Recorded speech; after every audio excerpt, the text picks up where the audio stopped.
When a patient is nearing the end of life, it's important to have a nice, comfortable place to spend that time. And that's why I'm at the SECU Hospice House in Johnston County talking with Caroline Hester about this wonderful facility. And first of all, tell me why the State Employees Credit Union's name is on it. Well, back when we were doing our fundraising to build this fabulous facility, we had naming rights for different areas, and whoever gave the first $1 million was able to name the facility, so hence the SECU Hospice House. Fabulous. Let's first explain what a hospice house is, what that means for a person who comes to live here. Well, anyone that elects the hospice benefit and decides that they are pretty much moving away from an acute treatment plan and going to seek comfort and palliative care and enroll in hospice, we can do that in their home, or they can go into an inpatient facility. And we have 18 beds here, 6 of which are routine residential care that is much just like we do hospice in a patient's home. This becomes their residence. The beauty is that they have 24/7 care from our staff, and the family can kind of have some reprieve and respite as well while they're here.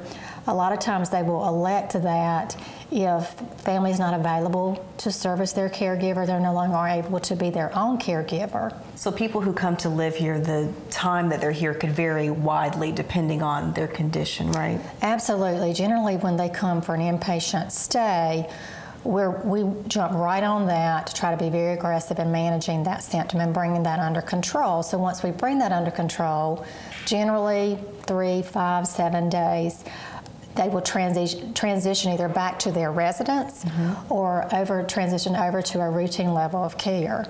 As far as the routine, the residential level of care, they can be here anywhere between a month to a year. It just really depends.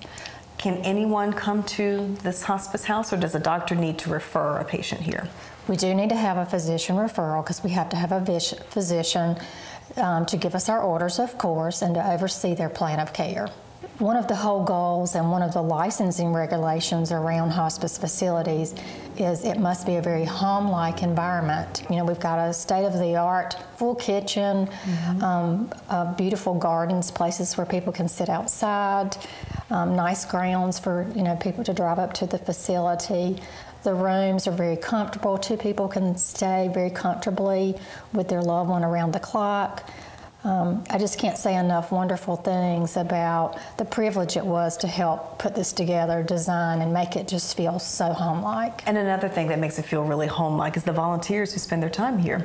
Absolutely. The volunteers are the heart of hospice. And whether it be that a volunteer comes weekly to water our plants, or one comes every day and sits with patients or reads with them, we couldn't do it without our volunteers. They are truly the heart of what we do.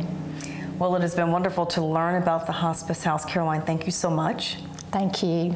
If you would like to learn more, be sure to visit them on the web. The address is johnstonhealth.org.